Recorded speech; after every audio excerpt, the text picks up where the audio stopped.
bienvenue dans l'islam, histoire vraie.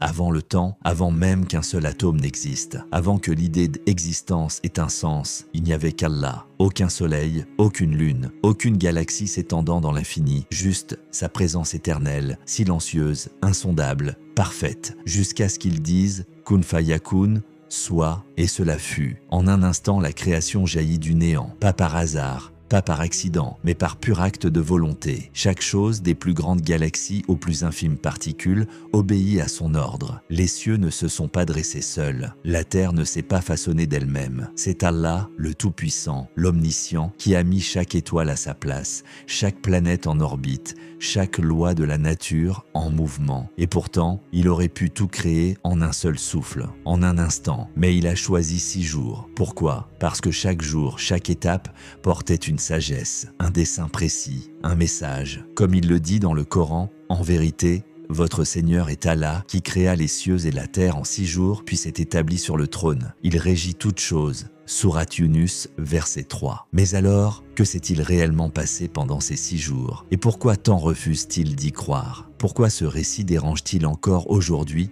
alors que l'islam le proclame depuis plus de 14 siècles? Restez avec moi. Ce que vous allez entendre pourrait bien changer à jamais votre vision du monde. Êtes-vous prêts? Avant de commencer, pensez à aimer cette vidéo, à vous abonner et à activer la cloche pour ne manquer aucune des histoires qui révèlent la beauté de l'islam. Maintenant, fermez les yeux, faites le vide, plus de lumière, plus de matière, rien, jusqu'à Allah. Chapitre 1. Le premier jour, la naissance de l'univers, plus d'obscurité, plus de terre sous vos pieds, plus de ciel au-dessus de votre tête, ni passé, ni futur, rien.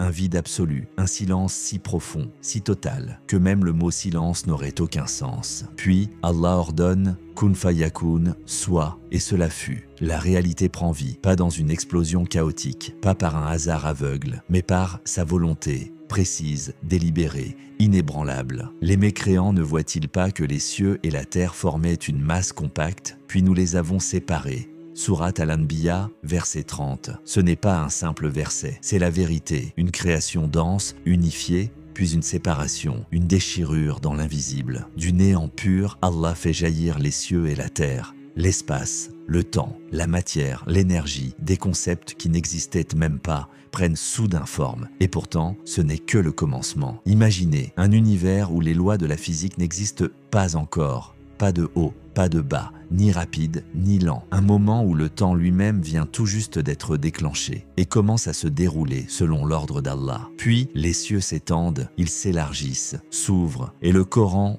révélé il y a plus de 1400 ans, décrit ce phénomène avec une clarté saisissante. Et nous avons construit le ciel avec force, et en vérité nous l'étendons sans cesse. Sourate Ad-Dariyat, verset 47. Oui, l'univers est en expansion, il grandit, il s'étire, comme Allah l'avait révélé bien avant que la science moderne ne le reconnaisse. Les hommes l'ont découvert tard, et certains osent encore prétendre que la vérité leur appartient. Mais ne vous y trompez pas, ce n'était pas une explosion incontrôlée. Chaque chose a été mesurée, chaque particule, chaque force, chaque galaxie, chaque étoile, tout a été placé exactement là où cela devait être. Rien n'échappe à la volonté d'Allah. L'espace lui-même s'entrelace à la réalité. Les cieux s'élargissent encore, tirant l'essence de l'existence vers l'extérieur, préparant la scène, l'endroit où toute la création prendra place. Mais la Terre, à ce stade, elle n'existe pas encore. Elle est une idée. Une promesse, une création à venir, patiente, en attente. Car avant que la Terre ne voie le jour, les fondations du cosmos devaient être posées. Et ainsi s'achève le premier jour, un jour d'une puissance incommensurable, l'aube de toute chose, l'instant où tout a changé à jamais. Mais ce n'était que le début. Le deuxième jour approche, les cieux vont prendre forme, la Terre va être façonnée, la prochaine étape du dessein parfait d'Allah est sur le point de se dévoiler. Êtes-vous prêts pour le jour 2? L'univers avait commencé. Chapitre 2, le deuxième jour, la formation des cieux. L'univers était là, mais brut, inachevé, une mer infinie de fumée, tourbillonnante, sombre, sans forme, en attente, aucune étoile, aucune planète, aucun repère, juste un brouillard cosmique, un océan de poussière et de vapeur suspendu dans l'inconnu, puis Allah donna l'impulsion. Ensuite, il s'est adressé au ciel qui était alors fumé, et il lui dit, ainsi qu'à la terre, « Venez de gré ou de force ». Ils dirent, « Nous venons obéissants ». Sourate Fussilat, verset 11, réfléchissez à cela. Le ciel, la terre, reçoivent un ordre et ils obéissent. Pas de questions, pas d'hésitation, pas de délai. Ils se soumettent immédiatement. C'est la règle de toute la création. Obéir à Allah, les galaxies, les planètes, les lois de la nature. Tout existe parce qu'il l'a voulu. L'attraction gravitationnelle, la vitesse de la lumière, le mouvement des astres, aucun de ces phénomènes n'est un hasard. Chaque loi a été posée avec une précision divine. Et ce jour-là, le deuxième jour, les cieux commencent à se former. La fumée immense, jusque-là informe et dispersée, commence à s'étirer, à s'ordonner, à se structurer. Et nous avons construit le ciel avec force. Et en vérité, nous l'étendons sans cesse. Sourate Ad-Dariyat, verset 47. Expansif, en perpétuelle croissance. Même aujourd'hui, les scientifiques observent ce que le Coran annonçait il y a plus de 14 siècles. Ils appellent cela l'expansion de l'univers. Mais ce qu'ils saluent comme une révolution scientifique était déjà révélé à un homme qui ne savait ni lire ni écrire, à une époque où nul humain n'aurait pu en avoir connaissance. Et pourtant, voici ce qu'ils ne comprennent pas. L'expansion n'était pas chaotique. Les galaxies ne s'éparpillent pas au hasard. Elles ne se percutent pas sans but. Non, chaque chose suit un plan, un équilibre parfait, un ordre divin. Chaque atome, chaque particule,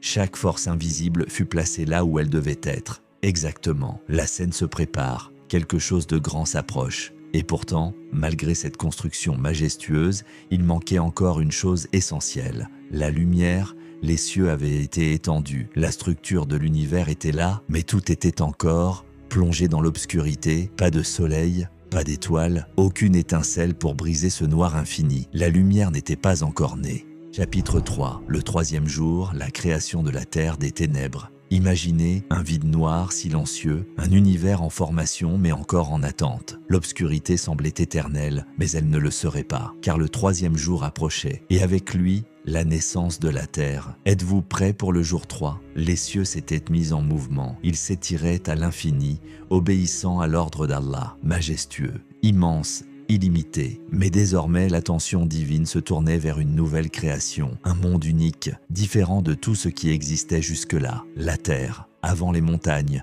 avant les océans, avant même la moindre trace de vie. Elle n'était qu'une masse informe, instable, tournoyant sans relâche. Une sphère chaotique, faite de matière tourbillonnante en attente du décret de son créateur. Puis Allah ordonna et le processus commença. Il y plaça des montagnes inébranlables, la bénit et lui assigna ses ressources en 4 jours. Exactement pour ceux qui s'interrogent. Sourate Fussilat, verset 10. La terre trembla. Ses fondations étaient en train de se poser. La poussière, la fumée, le désordre commencèrent à se stabiliser. Les roches en fusion refroidirent. Elles durcirent. Des fragments de terre émergèrent, fragiles, tremblants, encore instables. Il fallait des montagnes. Alors, dans sa sagesse infinie, Allah stabilisa la terre avec des montagnes colossales, fixées comme des pieux. Et nous avons placé des montagnes fermes sur la terre afin qu'elles ne tremblent pas avec eux. Sourate Al-Anbiya, verset 31. Réfléchissez, ces montagnes n'ont pas surgi au hasard. Elles ont été placées, choisies, alignées. Allah les a ancrées pour fixer la terre et l'empêcher de trembler à jamais. Mais Allah ne s'arrêta pas là. Les continents dérivèrent, se séparèrent,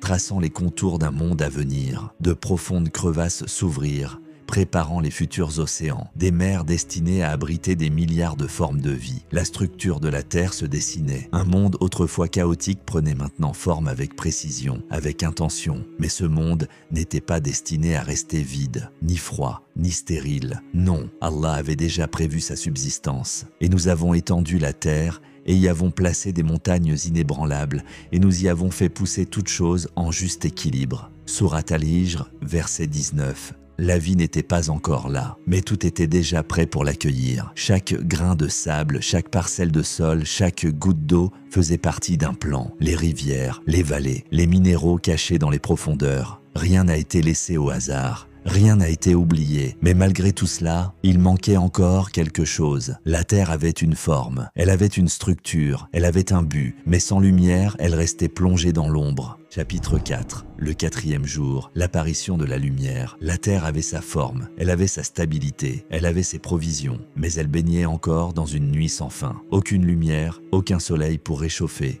aucune lune pour éclairer. aucune étoile pour percer l'obscurité. Le monde attendait, les cieux attendaient, mais cela allait changer, car le 4e jour arriva, et avec lui, la lumière. Êtes-vous prêts pour le jour 4 ? La terre reposait sous les cieux, les montagnes s'élevaient, les océans s'enfonçaient dans les profondeurs, les continents s'étaient posés, mais tout cela demeurait plongé dans l'ombre, un monde froid, silencieux, endormi. Alors Allah ordonna, et il fit du soleil une lampe éclatante. Sourate Nuh, verset 16. Un brasier s'embrasa dans le ciel, une sphère de feu jaillit de l'invisible. Le soleil, un chef-d'œuvre de puissance, une flamme céleste alimentée par une énergie que l'homme ne pourra jamais saisir. Et pour la première fois, la lumière transperça les ténèbres. Elle inonda la terre, réchauffa sa surface, insuffla une énergie nouvelle. Ce fut le moment où tout bascula. Les cieux, autrefois ternes, s'illuminèrent. Le soleil, positionné à la distance exacte, ni trop près pour brûler,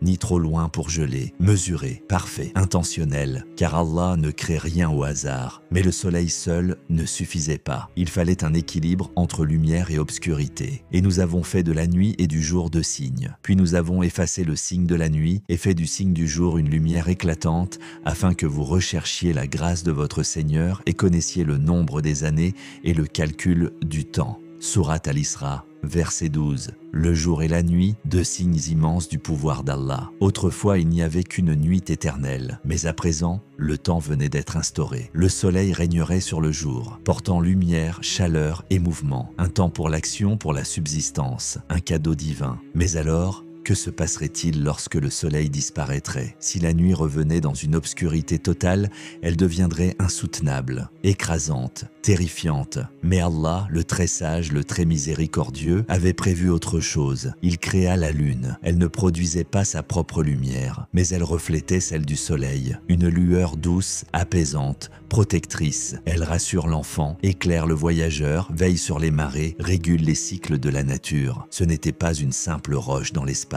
C'était un signe, un outil, un repère. Le calendrier lunaire que nous suivons en islam, il commence ici, avec cette création placée dans le ciel bien avant la première prière. Mais Allah n'avait pas encore fini d'embellir les cieux. Alors, il les parsema d'étoiles, des géants enflammés, scintillant à des années-lumière, des perles suspendues dans la nuit, pas seulement pour leur beauté, et nous avons effectivement embelli le ciel le plus proche avec des étoiles et en avons fait une protection contre tout diable rebelle. Sourate Al-Mulk, verset 5. Décoration et défense. Une barrière contre les djinns, un guide pour les voyageurs. Bien avant les boussoles, bien avant les satellites. Les étoiles formaient une carte céleste, tracée par Allah lui-même. Le soleil règne sur le jour, la lune veille sur la nuit. Les étoiles décorent et protègent les cieux. Et ainsi, la lumière fut.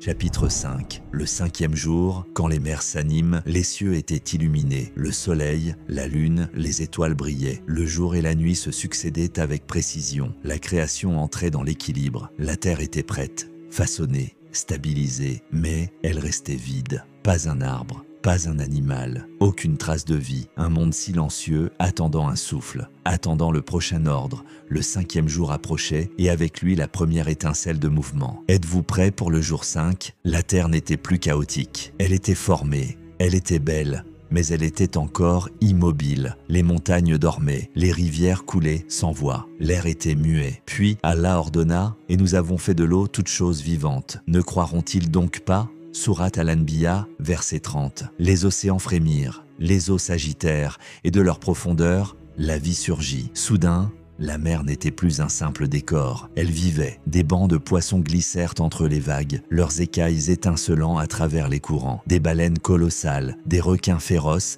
et d'étranges créatures, des tapis dans les abysses. Tout prit forme. Le silence fut brisé. La vie bouillonnait dans les océans, exactement comme Allah l'avait voulu. Pourquoi commencer par l'eau ? Parce que l'eau est la source de toute vie. Chaque créature en dépend. Même aujourd'hui, lorsque les scientifiques cherchent la vie ailleurs, ils ne cherchent pas des villes ni des formes humaines. Ils cherchent l'eau. Et Allah a créé à partir de l'eau tout être vivant. Sourate An-Nur, verset 45. Ne croiront-ils donc pas ? Mais ce n'était que la moitié du miracle. La mer vivait, mais le ciel attendait encore. Depuis 4 jours, les cieux étaient au silencieux, bleus, majestueux, mais vides. Puis Allah ordonna. Un vent se leva, un battement d'ailes, léger, discret, puis plus fort. Ils apparurent. Les premiers oiseaux prirent leur envol, leurs ailes s'ouvrirent. Le ciel, jusqu'ici calme, devint un champ de mouvement. Le silence céda la place au chant. Des cris d'oiseaux résonnèrent dans l'air. La vie venait de s'élever. Les aigles planèrent,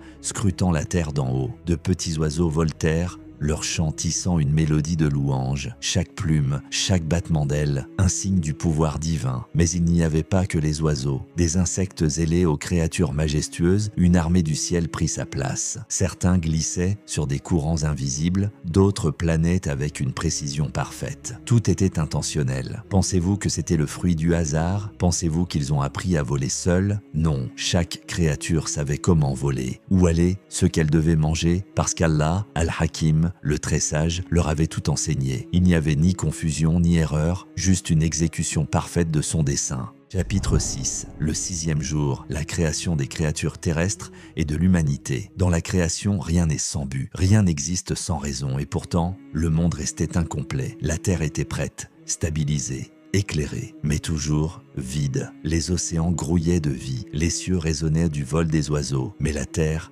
attendait. Quelque chose d'immense allait arriver. Une création différente, une création douée d'intelligence, de volonté et de responsabilité. Le 6e jour approchait. Êtes-vous prêts pour le jour 6? Les cieux étaient en place, la terre façonnée, les montagnes s'élevaient, les rivières dessinaient les vallées, le soleil brillait, la lune veillait, mais sur la terre ferme, aucune vie. Puis Allah ordonna, et Allah a créé à partir de l'eau toute créature vivante. Il en est qui rampent d'un sur leur ventre, d'autres marchent sur 2 pattes et d'autres sur 4. Allah crée ce qu'il veut. Certes, Allah est puissant sur toute chose. Sourate An-Nur, verset 45. La terre frémit, des forces invisibles s'activèrent d'eau sous la surface, et la vie explosa. Des lions majestueux rugirent, annonçant leur règne. Les loups filèrent entre les arbres, discrets, puissants. Les éléphants, lents mais colossaux, marquèrent la terre de leurs pas. Des troupeaux de gazelles et de cerfs coururent librement, créés pour l'endurance, façonnés pour survivre. Même les créatures discrètes prirent leur place. Serpents, insectes, lézards, chacune avec une fonction, chacune exactement comme Allah l'avait voulu. Mais aucune d'elles n'avait le rôle suprême, car il restait une dernière création, la plus attendue, la plus complexe, la plus responsable.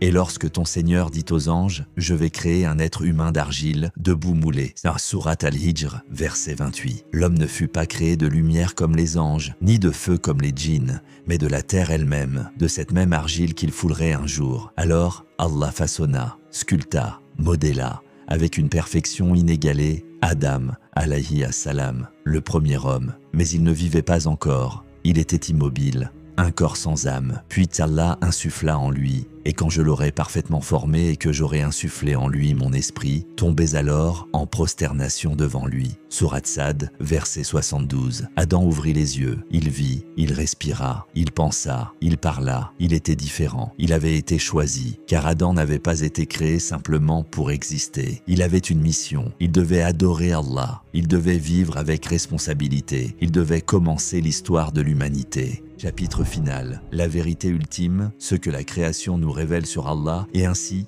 l'humanité vit le jour. Les 6 jours étaient accomplis, les cieux avaient été mis en mouvement, la terre formée, les mers peuplées, les créatures dispersées. Et enfin, l'homme était apparu. Mais ce n'était pas la fin, ce n'était que le début, car à partir de ce moment, la plus grande histoire allait commencer. La lutte entre vérité et mensonge, la tentation, le pardon, les prophètes, les révélations, et le choix qui façonne chaque âme. 6 jours, 6 étapes d'une précision divine, tout créé par Al-Khaliq, le Créateur. Mais ne te méprends pas, cette histoire n'est pas juste un récit du passé, ce n'est pas un simple enchaînement d'événements, c'est un message, un rappel, un avertissement. En vérité, dans la création des cieux et de la terre et dans l'alternance de la nuit et du jour, il y a des signes pour ceux doués d'intelligence. Sourate Al-Imran, verset 190, « Regarde autour de toi, le ciel, la terre, l'air que tu respires. Tout existe parce qu'Allah l'a voulu. Et pourtant certains nient, certains disent « Tout cela est le fruit du hasard ». Alors pose-toi la vraie question, comment un tel ordre,